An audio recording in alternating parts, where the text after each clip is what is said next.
Good evening, I'm Shawn Yao. I'm Pauline Verzosa. And standing in for Ces Oreña-Drilon, I'm Gao.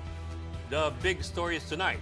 Whereabouts of Zaldy Co still unclear, even to Filipino officials who flew all the way to the Czech Republic, the former lawmaker's last known location. The Justice Department is also not sure if Co has slipped away all over again. And Vice President Sara Duterte's husband sues several officials, including the Bangko Sentral. That's for allowing the disclosure of conjugal bank records at the House of Representatives linked to the VP's impeachment complaints. And Senate President Pro Tempore Ping Lacson says retired armed forces officials are cooking up a people power plot against the Marcos administration. But the senator believes this is doomed to fail. Ang nahuli na salita ay very general. Pwede nating sabihin na napahinto, na stop, na prevent sa pagkilos, at hindi mali ang Pangulo sa kanyang inulat noong April 16. What's the latest information about kay Zaldy Co? Asan siya? Anong status niya ngayon? Si Secretary Vida po ang magsasabi niya. Kung ano man ang sitwasyon, di ba? Hindi naman bumibitaw ang inyong Department of Justice. There's no such guarantee. So we need to respect their laws. So there is a possibility that he may have gone out of check. Possible. We're exploring all things. We know he's in Europe. Government nowhere near bringing Zaldy Co back to the Philippines. That's as the Justice Department's foray to the Czech Republic fails to yield any information on his whereabouts. Despite this, the palace maintains that initial information on the fugitive lawmaker or fugitive former lawmaker status in Prague was correct. But like the DOJ, it seems Malacanang is in the dark when it comes to Co. Mobile journalist Merimon Reyes with tonight's big story. Where is Zaldy Co? 3 days after a team was sent to the Czech Republic to answer this question, there is still no definite and clear answer. After meeting with Czech officials upon their arrival in Prague last Friday, Justice Acting Secretary Frederick Vida gave this update. There is no sighting of the fugitive ex-lawmaker, and no one knows where he is. I don't want to speculate na baka premature, no? Of course, it could be a reality 5 days from now after my meeting, di ba? It could be a reality. I'll report to you again after my meeting with kung ano yung na-validate at na-verify natin. Kung ano man ang sitwasyon, di ba? Hindi naman bumibitaw ang inyong Department of Justice. The last update the DOJ had on Co was Tuesday last week. They were told he was still in the custody of Czech immigration authorities. With Co still missing, Vida said, it is possible that he may have already been released. It may be best, Vida suggested, to secure an Interpol red notice to help capture the fugitive ex-lawmaker. There's no such guarantee. So We need to respect their laws. So there is a possibility that he may have gone out of check. Possible. We're exploring all things. Basically, ang pinaka natin dyan would be the red notice. But this is actually, pag tinignan nyo itong scenario to, instead of us, di ba, looking at Portugal, looking at other places, no, we know he's in Europe. The DOJ is expected to give an update every so often on Zaldy Co. But with the truth of the former lawmaker's supposed arrest now unraveling, the palace stands by the initial report that he is in the custody of Czech authorities. Malacanang reiterated that all statements made by President Marcos about Zaldy Co were verified. Maingat po ang Pangulo sa pagbibigay ng anunsyo sa ating taumbayan. Kaya wag ipahid sa Pangulo ang salitang aresto dahil hindi po niya yan ginamit. Castro stressed there was also nothing inaccurate in the president's statements. Ang nahuli na salita ay very general. So kapag nahuli, pwede nating sabihin na napahinto, na stop, na prevent sa pagkilos, at hindi mali ang Pangulo sa kanyang inulat noong April 16. At sinabi pa nga niya dito na we are in close coordination with the Czech government to ensure that all legal processes are followed and to arrange for his return to the Philippines at the soonest possible time. Dahil yun ang nais ng Pangulo. Kaya makikipag-coordinate sa Czech Republic. But when asked about where Zaldy Co is or when can the nation expect his return, this was all the palace can muster on the questions. Yusek, what's the latest information about kay Zaldy Co? Asan siya? Anong status niya ngayon? Si Secretary Vida po ang magsasabi niya. Kapatid mobile journalist Merimon Reyes, we are One News. All right, Bok, Interior Secretary John Victormulia dropped by the Storycon set earlier this afternoon. He spent quite a lot of time with you guys, and Most of it laughing. The iconic laugh. the iconic laugh, it's real. So, but a lot of issues were tackled. So let's start off with, Zaldy Co. of course, Okay. Well, not much clarity as far as John McGill is concerned with the Zaldy Co issue kasi sabi niya it's not his jurisdiction, it's actually DOJ's and the DFA's.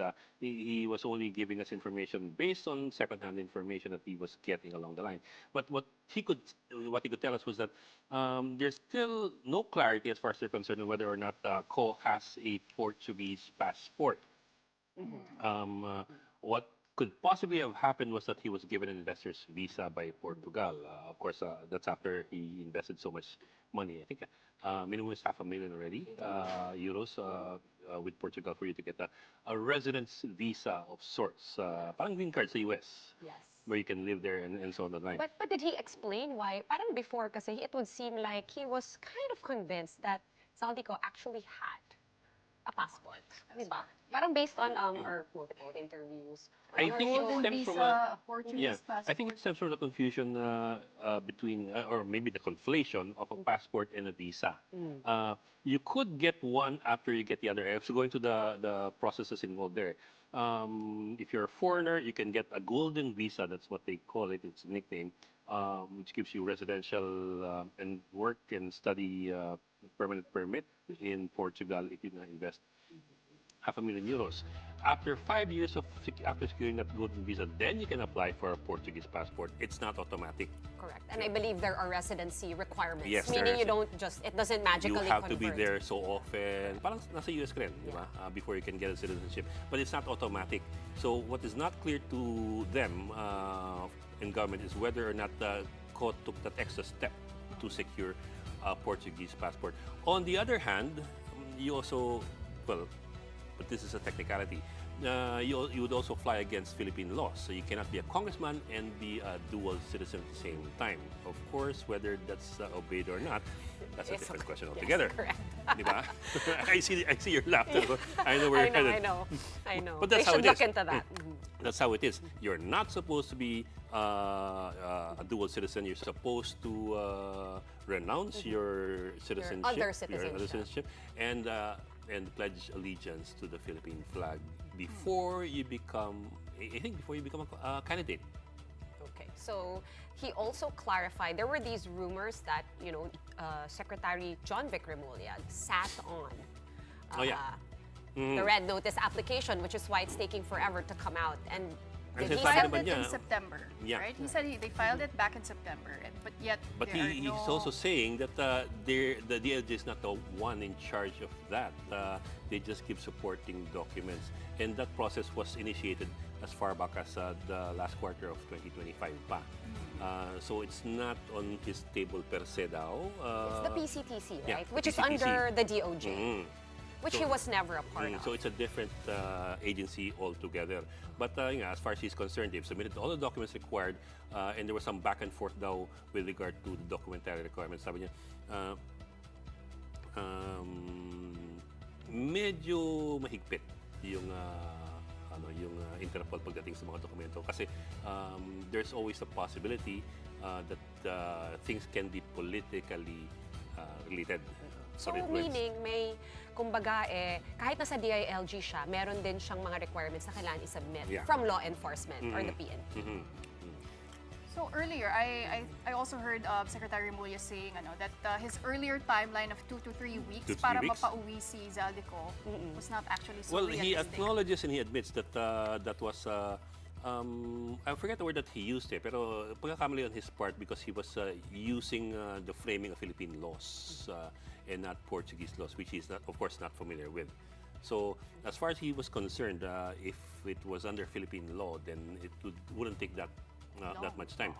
I suppose that also comes from the idea that in the Philippines, if you're arrested and you're a foreigner and you cannot present any travel documents, you're detained and then you're deported. Ito hindi klaro sa kanila. If under Portuguese law, he can be detained indefinitely and then automatically deported. So that's why they don't know. Apparently, they don't know, and that's also weird. It's really bizarre. They don't know whether he still is in detention. I mean, we have a cabinet secretary who went all the way to the Czech Republic, and still there was no clarity. Hopefully by tonight there is. He did say though, Secretary Vida, I caught an ambush interview right before I came here to work, and he said tomorrow daw ang meeting niya with the Ministry of Justice of the Czech That's today. Republic. Ang sabi ni John B kasi we'll find out by around midnight We should tonight. find out by tonight if it's today. But I did see that the video was posted 2 hours ago. It could have been a late post. So we're not gonna find out during the daytime. I was like, Yeah. for sure we're gonna find out mga ano na yan, towards bedtime. So we don't even know if he's still there. What we do know, at least as far as government officials are concerned, is that for a moment, at least for a while, he was. I don't even know if detention is the right word for it. Because sabi nga ni John Vic Remulla kanina, let's not go into semantics. Of course, that's his point of view. Was he arrested? Was he detained? What matters now, according to John Vic Remulla, is that he was held up and he was held by authorities for a certain amount of time, uncertain if that's until now. And because it's already been over a week since the Yes. news broke out, right? Yeah. 11 days, 2 di ba? weeks na nga eh. 12 days na yata. Day 12 na. Oo, and you already have Secretary Vida there speaking with Czech authorities, and yet they have no clarity on the situation, which is highly unusual, right? But he also alluded to the data privacy laws of Europe, Yes. which are pretty Very strict. stringent. strict. Yeah. Very strict. Yeah, they're not like the Philippines, I suppose. Madaling kausapin kung sino-sino para maipuslit ang dokumento. Doon, I suppose, they're very, very conscious of things like privacy.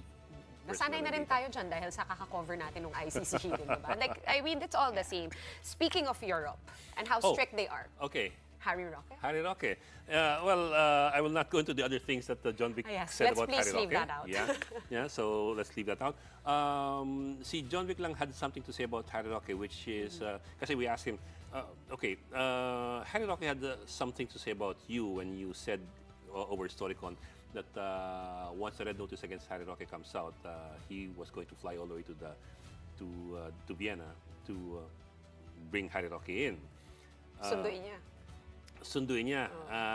Ang sabi ni Harry kasi, subukan mo arestuin ako rito, ikaw maaresto because you have no jurisdiction over me here in Vienna, which is also true. It's also very true. Ang sabi ni John Vic was, that was a figure of speech. I am not Superman. I cannot just go somewhere in another country and make an arrest. Pupunta ako doon para, anyway, sunduin siya and bring him back here. But to actually cuff him, parang that's too much of a TV show. Semantics na naman. Yeah. So there you have that. But his asylum application expires next month for Yes, Harry Roque. but we don't have that much clarity there. What happens after that asylum application supposedly expires? We don't know. That's Can only he as far as reapply? that's only as far as John Vic is concerned. Si Ronald Llamas, our resident political globetrotter, because now He's he's also in Europe. He's also in Europe now. Si Ronald Llamas was saying, as far as he knows, ang daming nag-seek ng asylum sa Europe who have overshot the 6-month period, and they're still there, and they haven't been deported, they have not been arrested. So, parang par for the course na mahaba masyado ang pila, and people end up staying there longer than the 6-month period. So there's not much clarity as far as whether Harry Roque can automatically be subject to an Interpol red notice and arrest, just because his application has not been acted on after 6 months. Okay, so but the only fact that we know is that it will be expiring in the first week of May. Yun But lang, more or less. even with that, we're not sure. Even with that, we're just going with what John Vic Remulla says. Okay. Diba? So I will not. Yes. Take it as it is. Take it like he said. Sige, so let's and move just on. attribute it to him. Okay, Yeah. to our next fugitive. Oh, Atongang. Atongang. Well, si Secretary Remulla was saying that he was last spotted in Cavite, which is of course their home turf, the Remulla's home turf. Sabi nga namin, so nasa lugar lang pala ninyo. Kaya alam namin, pero medyo too late na ata. Hindi lang naabutan. We don't know the timelines here involved or the circumstances, sabi lang ni John Remulla was that si Atong Ang would travel every day to a different place, every night, sleep somewhere else, and he was always in the company of 3. Hindi ko lang alam kung sino yung tatlong yon. So, ganun daw nangyayari. He would just jump around from place to place. And paiba-iba ng kotse na ginagamit. Yeah. Apparently, he can afford that naman. That's very believable naman. It's Atong Ang after all. So, may ganun. Before that, I'm not sure. I remember a previous interview with John Remulla where he said that namunti ka nila si Atong Ang. I don't remember Yes, exactly I remember. where. Muntik na namin siya makorner. Oh, Yun ang sinabi where was niya. that again? Parang somewhere in Southern Luzon. Like In Batangas. Calabarzon. Oo, Southern Luzon. Yeah. So, Limited to hindi that. naman Cavite, which is... Ayaw na raw niya Baka mag-safe sabihin place. kasi daw, baka daw, ma-inform din yung fugitive of ano yung mga ginagawa nila. Oh, dagdag ko na rin dyan. As far as the Taal search for the missing Sabongeros is concerned, ang sabi ni Remulla, inconclusive ang search nila. And it was a big brouhaha over so many months. Diba? They had divers searching the bottom of Taal Lake for remains. They were able to unearth some remains, pero so far the ones that they have found were not conclusively proven to be that of the Sabongeros. Yeah, but that's also like kind of freaky, right? Because when I would catch up with reports na marami silang nahanap na bodies, and parang, wait, sino yun? Bones, oo. Bones, like remains, may mga damit pa, di ba? Na bones na nakadamit. Nasa sako. Oo, nakakatakot yun. Oo. Kasi kung hindi sila yung missing, hinahanap natin, teka lang, sino itong Ang sabi ni Secretary Remulla, it appears that Taal Lake has been the dumping ground of a lot of people killed from Batangas. He emphasized that from Batangas. Apparently, he's trying to not make Ayun. reference to Cavite, his own province. To be fair, kasi yung river bank, a lot of it is in Batangas. Sa Talisay. That's also true. Okay. So, did you guys touch on the big story last Friday where we Yung talked to Mike Defensor, Mike the Defensor. Chicago KTV, and the back Actually, and that's forth? interesting. Yeah. That's interesting. Kasi ang in-insist ni Remulla was that matibay ang kanyang matatag kanilang ebidensya against the Defensor family because of at least two things that he mentioned. Number one, the corporate records, general information sheet filed as late as 2025 still listed Julie Defensor, the wife, and as president and CEO, I understand, of I forget the name, Zerin Development Corporation, which is the one that apparently manages or owns the hotel. Yeah. And the daughter is a treasurer. So as late as 2025, sila pa nakalista ron. And the GIA is something that a company or corporation is supposed to be filing every year and updating every year. Correct. So ang presumption doon as far as the DILG is concerned, if that's the updated GIS that was supposed to have been filed for that year, then as of last year, sila pa rin dapat.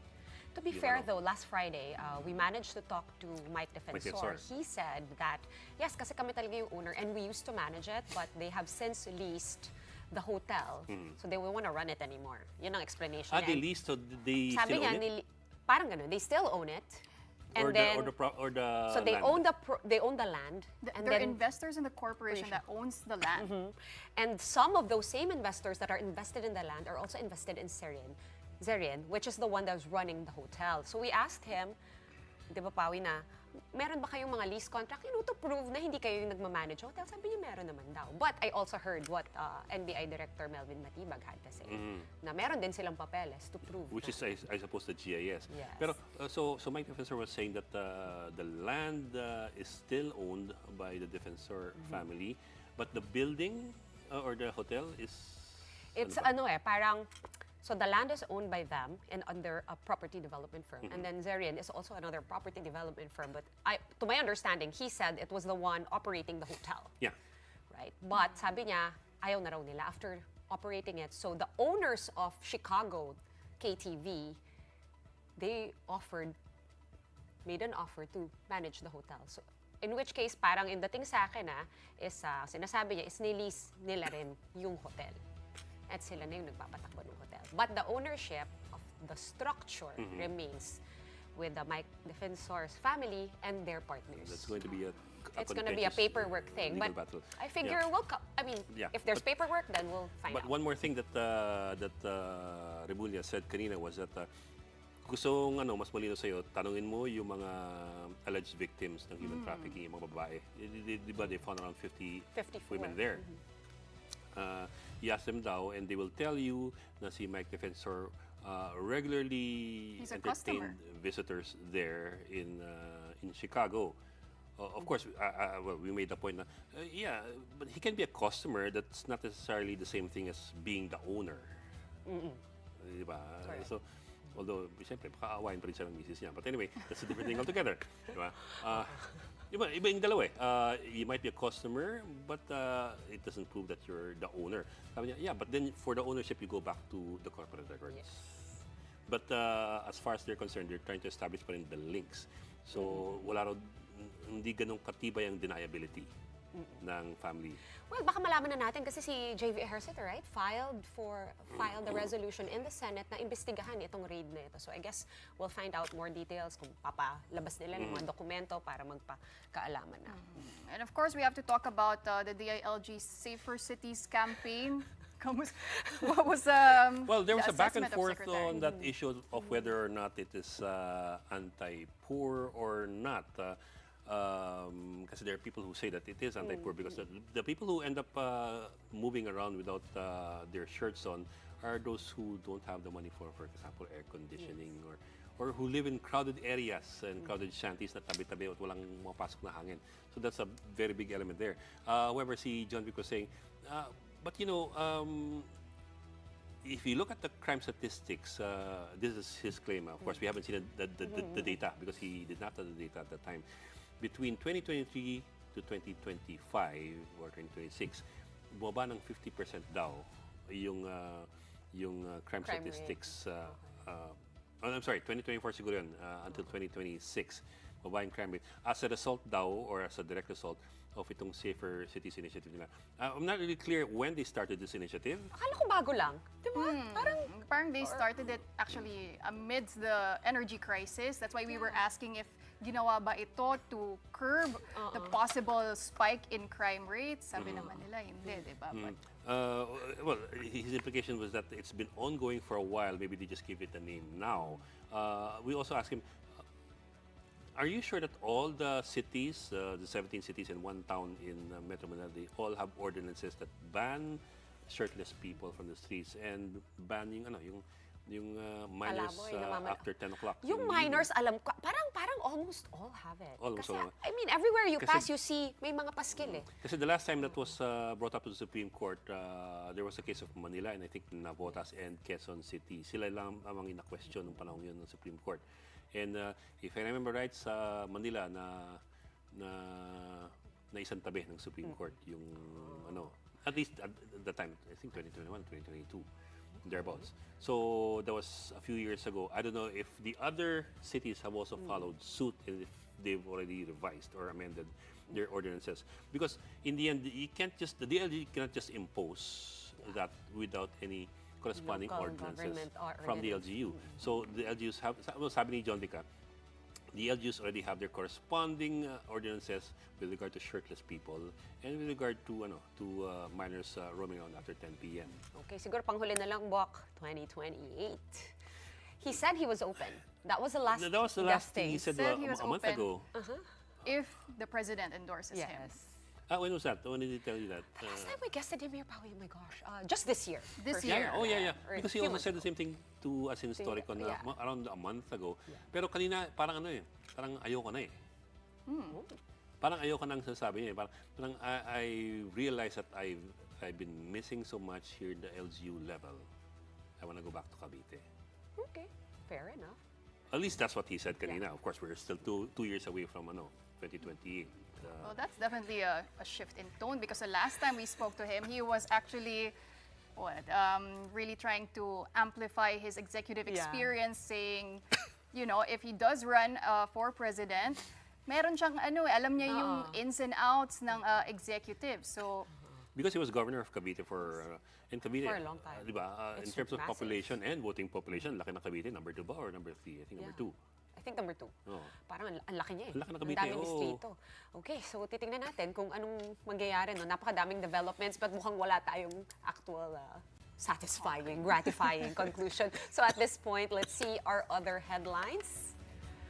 The Sandiganbayan has issued precautionary hold departure orders or PHDO against former Senate President Cheese Escudero and his former campaign contributor and alleged bagman Maynard Ngu.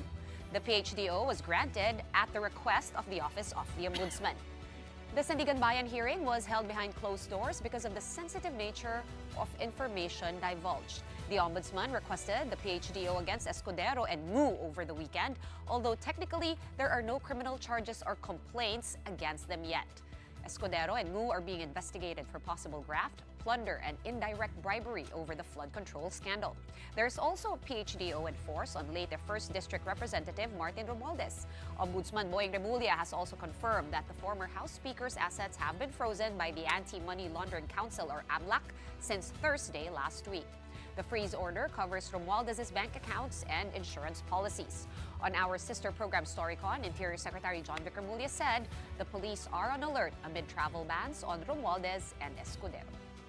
Last Thursday, I had a command conference with all the regional directors, the general directorate of all the generals, all the provincial directors of the entire PNP, all 50-plus airports in the country, Region 9, backdoor leading to Malaysia, all coastline, maritime, all CAAP, all ABSICOM are on full alert for the possible departure of the former speaker and the former speaker and the former Senate president.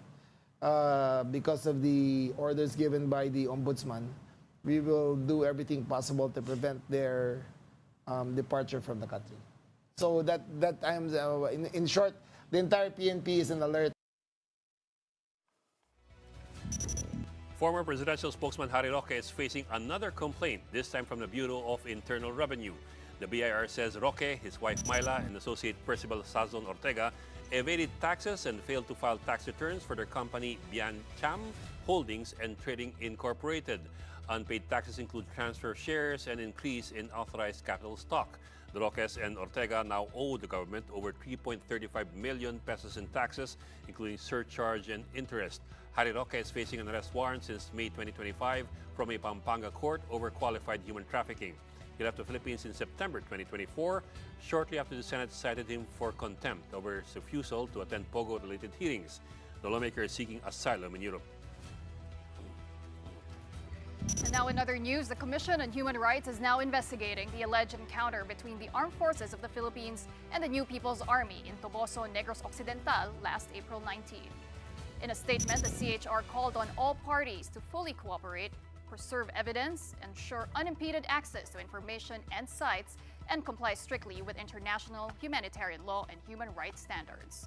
19 died in the Negros incident, including UP Diliman student leader Alisa Alano and community journalist RJ Nicole Ledesma. The National Task Force to End Local Communist Army or Armed Conflict or NTF-ELCAC also confirmed 2 Filipino-American human rights activists killed, Lyle Prijoles and Kay Dana Rene Sorem. The armed forces insisted the victims were not innocent civilians caught in the crossfire. They are members of the CPP-NPA na nakipagbarilan sa ating mga sundalo, and based on the result ng PNP SOCO doon sa encounter site, itong mga tao na ito, yung mga namatay na ito ay they bear arms and with bandoliers na nakasuot sa kanila may mga bala. The Army says all fatalities have been turned over their families and that the situation in Toboso is back to normal amid strict patrols. They also vowed to cooperate with the CHR's probe. The Philippine Army is fully committed to transparency, no? At gusto rin natin panawagan din sa CHR na isabay na rin nila imbestigahan yung mga namatay na mga civilian, 40 plus na civilian doon sa Negros, which is inamin din ng nitong grupo ng namatay na si Pabillar alias Jong, para na rin mabigyan ng hustisya din yung pamilya nitong mga kababayan natin. This is the big story on One News. Still ahead, the Vice President's husband files charges against a Bangko Sentral governor and other officials for disclosure of conjugal bank records in House proceedings. The details next. Stay tuned.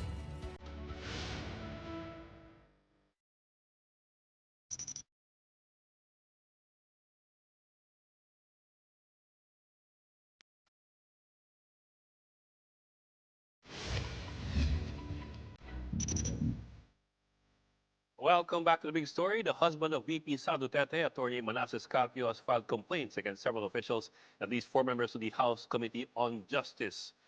These stem from the disclosure of Carpio's private financial records during the panel's hearing on the Duterte impeachment case.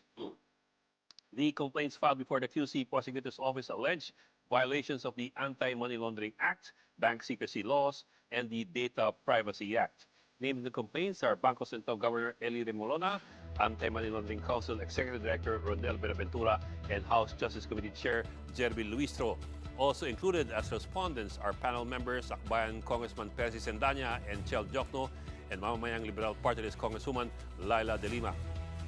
During the hearing last week, AMLAC revealed a total of 6.7 billion pesos in large and suspicious transactions passed through the bank accounts of Duterte and Carpio from 2006 to 2025. These transactions far exceeded those declared in Duterte's salin. Pinipilit po siya na madawit sa impeachment na pribadong individual.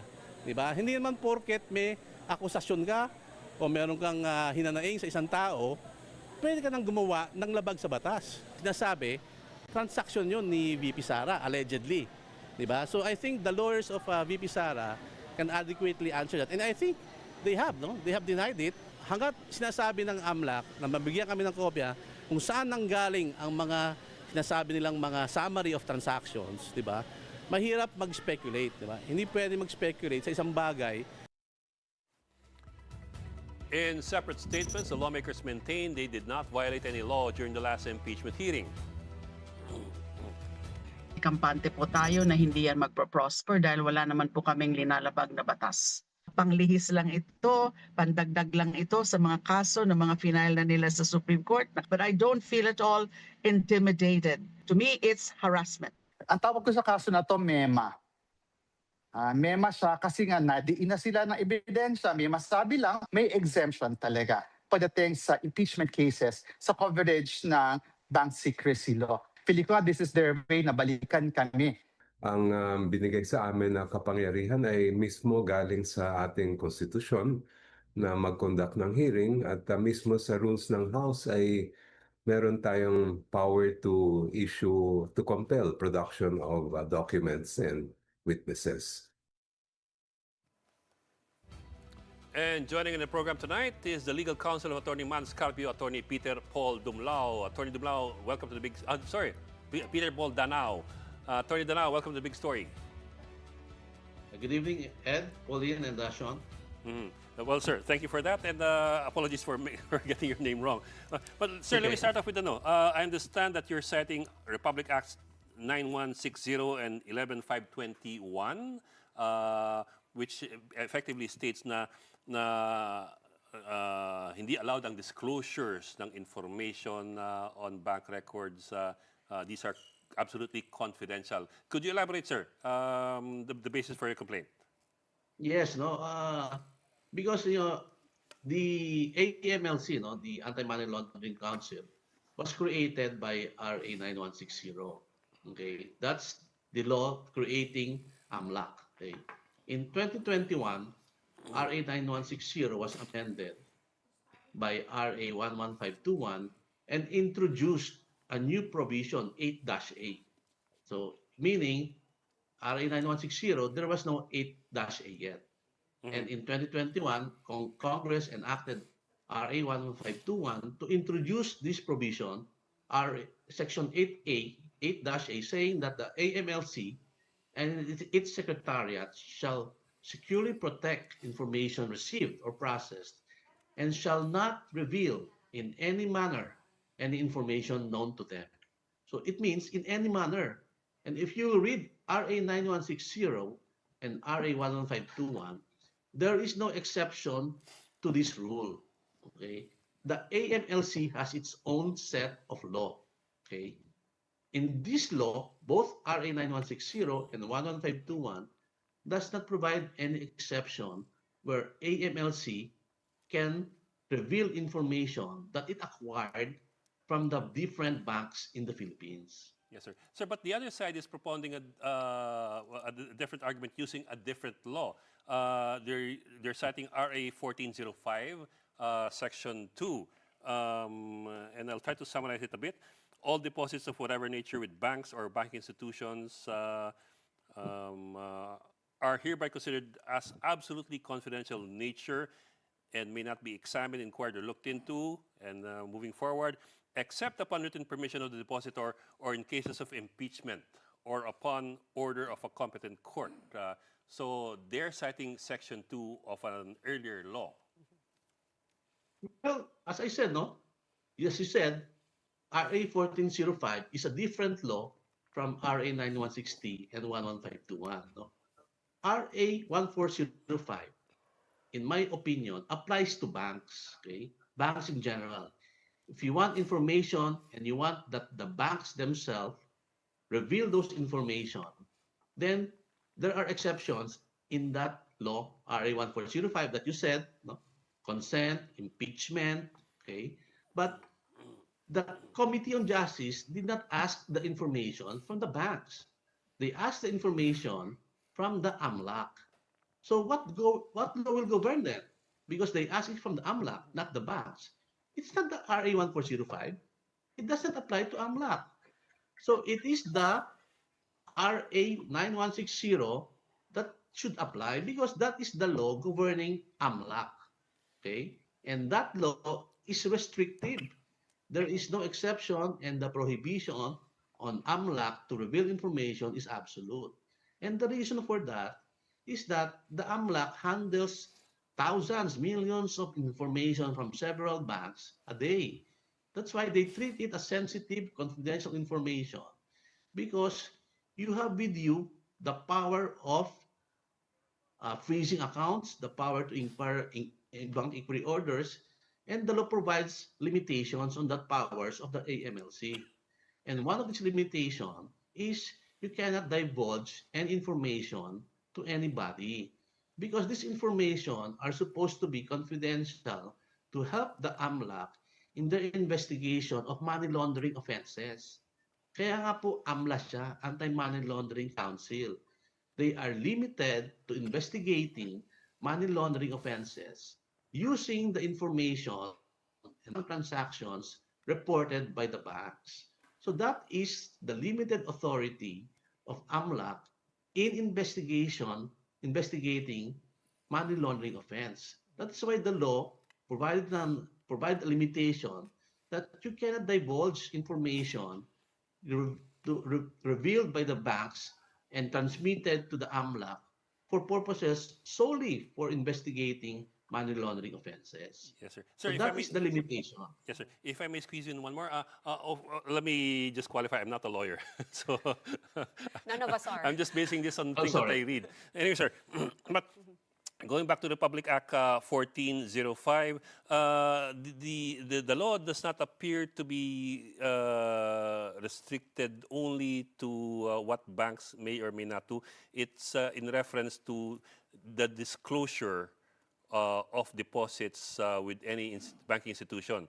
So it's not specific to any action only of banks, but it's specific to the information contained in banking institutions. So I'm wondering lang if that qualifies things. That's the word, banking institution. And what does banking institutions mean? The banks within the Philippines, the banks that are given license by the Banco Central of the Philippines to operate. So AMLC is not a banking institution. Okay? It is a council that investigates money laundering offenses. That is why there is a different law, a more recent law, because 1405 is a 1955 law. And this RA 11521, amending 9160, is a recent law in 2021. So precisely, this recent law governs the transactions or information gathered by AMLC. So it is our opinion, and I think the law itself is clear, that the AMLC is prohibited, absolutely prohibited from and that has a purpose to stabilize confidential information to secure banking industry.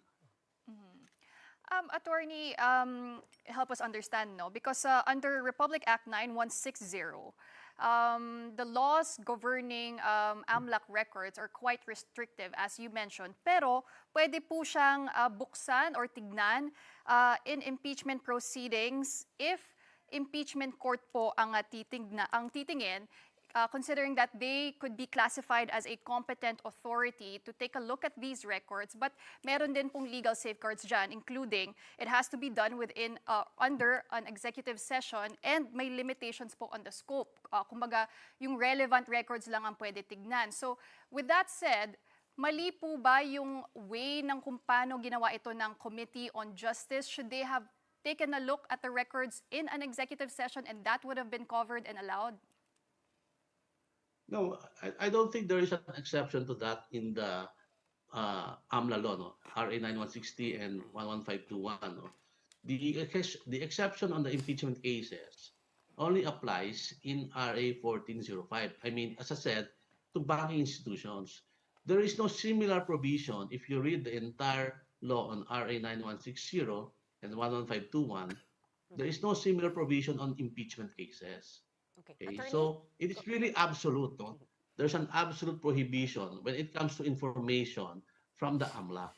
Okay, so what you're saying basically, just to sum it up, sa AMLAC, bawal talaga humingi ng information. Kung gusto mo humingi ng information, humingi ka sa mga bangko directly. Yes. Which has actually some exceptions. Whereas sa AMLAC, wala talagang exception. But yes, but I'm curious, Attorney Danao, no, bakit po itong apat na congressman specifically ang kasama po sa charges? Of course, nandun yung BSP, yung AMLAC, and we understand that. But is there any reason why it's not the whole Justice Committee and it's only the chairwoman, Luistro, Congresswoman De Lima, Chel Diokno, and Percy Sandanya? Well, because when we reviewed the April 22 hearing in the House Committee on Justice and also the April 14, 22 hearing, it was in these proceedings that these personalities, they were the ones who moved, no? They were the ones who moved for the issuance of subpoena. They were the ones who seconded the motion, and they were the ones also who signed, no, in the person of Chairperson Luistro, who signed the subpoena, without which, no, the AMLAC would not have divulged these informations that they claim to be representing alleged bank transactions. No? So that's why in our study, we believe that these actions, no, of the congressmen, congresswomen that we charge were indispensable in the illegal revelation of these alleged bank transactions.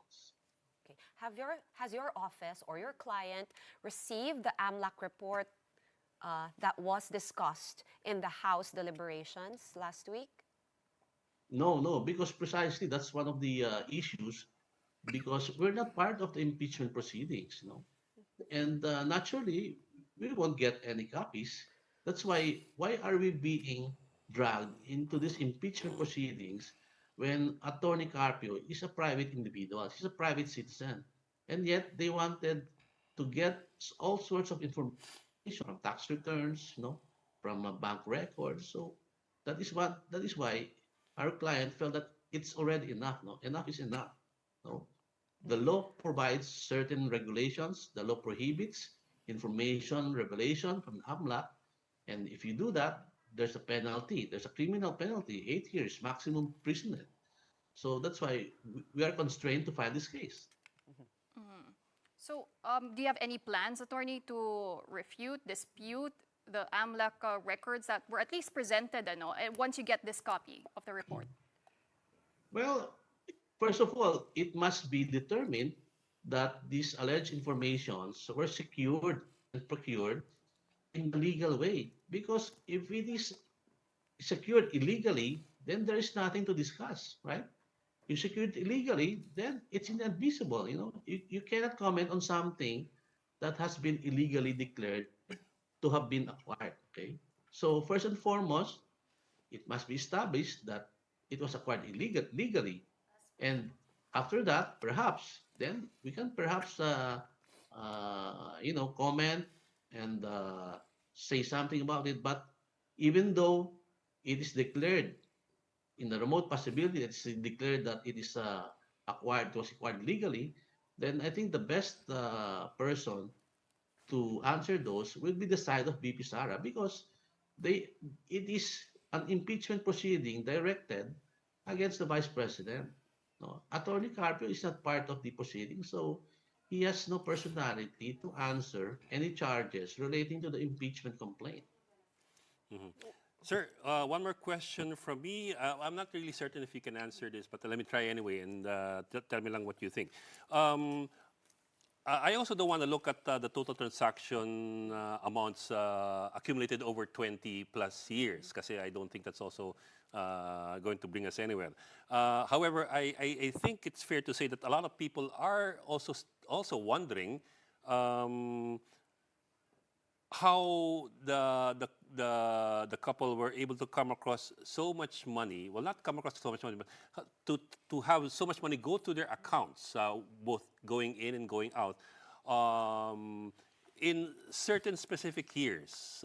Again, I suppose labas to sa impeachment. Kasi for example, between 2008 to 2012, you've had some amounts of huge magnitude.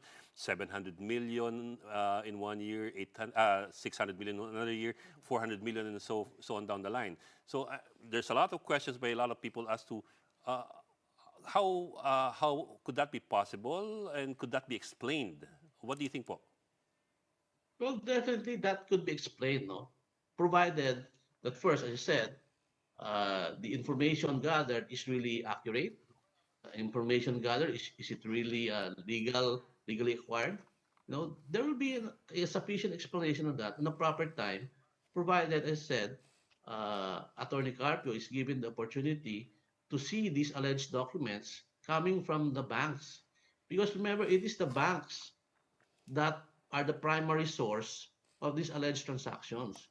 The AMLC merely made up a summary out of its own understanding of these bank transactions.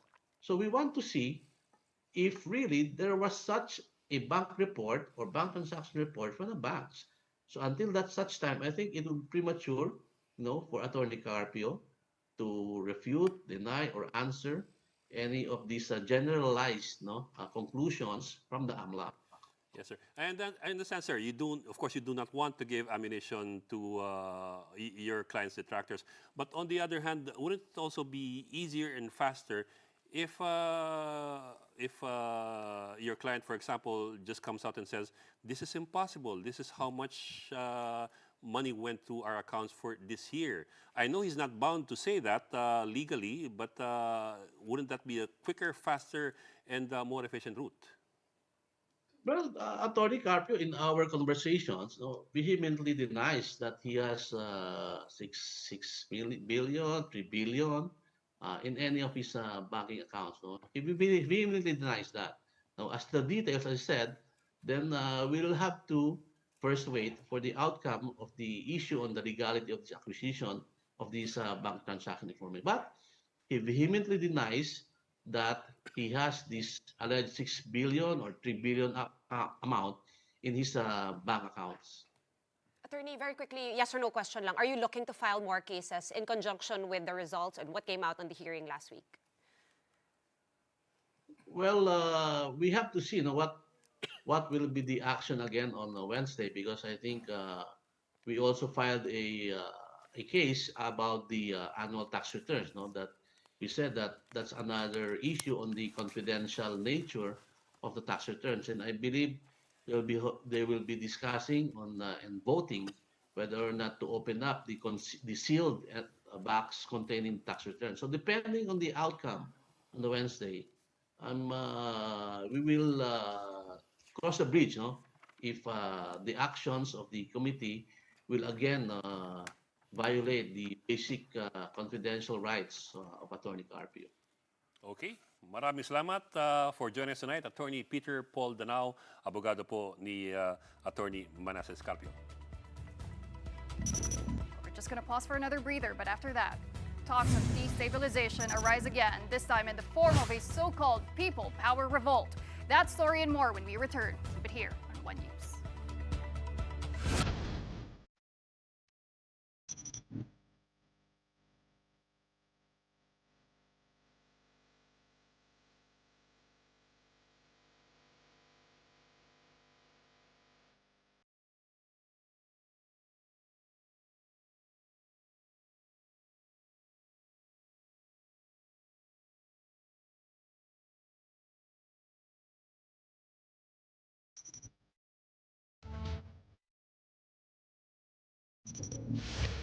You're watching the big story here in One News. Senate President Pro Tempore Panfilo Lacson says there are attempts by some retired officers to gain support from uniformed personnel. That's for a so-called military-backed people power movement. According to Lacson, the plot was hatched by retired Army or Armed Forces officers. But the senator does not see the effort succeeding as long as the AFP remains professional. Back in November, amid the flood control scandal, Lacson also revealed calls for a military-backed reset or junta. He says he personally declined offers to participate. The AFP is yet to issue a comment on this, but Malacanang is unfazed. Matagal na pong balita yan. Matagal na nilang gustong magsagawa ng destabilization laban sa ating Pangulo. Hindi na po yan bago. Hindi, unang-una po, kung ito po ay mapapatunayan dahil si Senator Lacson naman ay hindi natin matatawaran kapag nagsalita ito. Ito'y may resibo. So muli, ang mga investigating bodies natin, hindi na po kayo kailangang utusan. Gawin nyo na pong mag-imbestiga.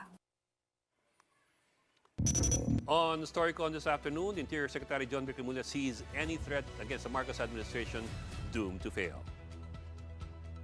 Well, the threat is always real, but I don't think it's palpable. I don't think it will succeed. I don't think it's anywhere near being organized to an effective level. I can assure you that the PNP is whole. I think I'm very confident that the AFP is very professional, and there is no sense of military adventurism present now in the armed forces. Overseas, U.S. President Donald Trump was evacuated from a gala event with journalists after a security breach that resulted in the arrest of a 31-year-old gunman. Here's the report. U.S. President Donald Trump and First Lady Melania Trump were at their table during the White House Correspondents' Dinner in Washington, D.C. when commotion erupted. Secret Service agents quickly moved in and surrounded the first couple. They formed a human shield before evacuating them from the venue. Other officials were seen ducking under the tables as security personnel secured the area. U.S. Defense Secretary Pete Hegseth was also escorted out. The chaos began after multiple gunshots were heard. In a CCTV footage released by Trump, an armed man was seen emerging from a hallway and running past security personnel. He was chased down and later arrested. Authorities identified the suspect as Carl Thomas Allen, a part-time teacher and game developer. The Federal Bureau of Investigation, or FBI, later went to a residence believed to be linked to the suspect. The motive for the shooting remains unclear. But according to the FBI, the suspect fired at a Secret Service agent. The agent was not injured as the suspect was wearing body armor, preventing the bullet from penetrating. More than 2 hours later, Trump held a press conference. A man charged a security checkpoint armed with multiple weapons, and he was taken down by some very brave members of Secret Service, and they acted very quickly. He was a guy who looked pretty evil when he was down. You know, they had him down. He was fighting hard. He was in my opinion, a sick person. Who would do that but a sick person? No one was reported injured in the incident. But due to the disruption, the White House Correspondents' Dinner was rescheduled to next month. And there's another scene from that White House dinner that had people talking. What looks like an elderly gentleman guest continued eating as others ducked during the shooting. Take a look at this clip from the Straits Times.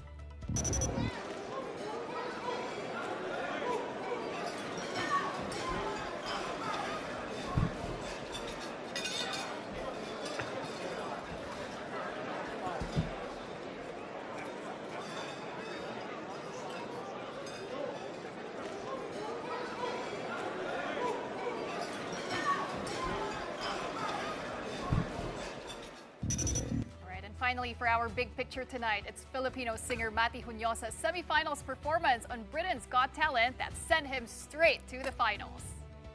We'll take you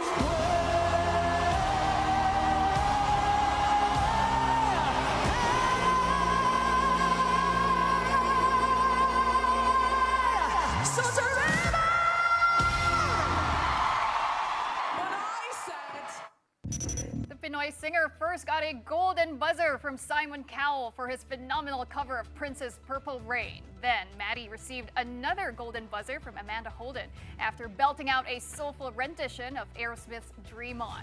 The 27-year-old singer has been living in Glasgow for 3 years while working as a part-time waiter.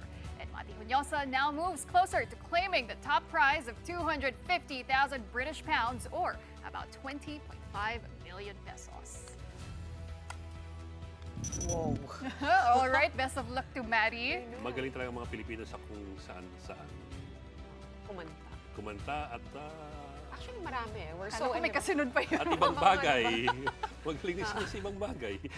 Maabilidad, Mabilidad, madiskarte. good or bad. At mataas ang notes na kayang abutin. Of course. Ayan, so... Nakakalungkot daw, no? Yung prize money niya pa. 20 million pesos. 20.5 million pesos. Parang pinaghirapan niya yun, going to that competition. Well, he joined Philippine Idol kasi, di ba? So he has had a long journey in his singing career. In his first performance, he was saying he never thought his career would go anywhere. So I think apart from the 20.5 million pesos he could win, of course, a recording deal. A recording deal, international Na-inspire ka ba? recognition. Hindi. Wala nang pag-asa yun. Nisip ko lang for some, ang dali mag-earn ng 20 times more than that without going through the hardship. Meron din sa hugot. Meron syempre. Okay, sige. Monday pa lang. I know, right? Okay, that's it for the big story tonight. Thank you so much for watching. We are back here tomorrow at 8 o'clock p.m. We'll see you then. Kapatid, we are One News, all sides, all the time. Have a good night.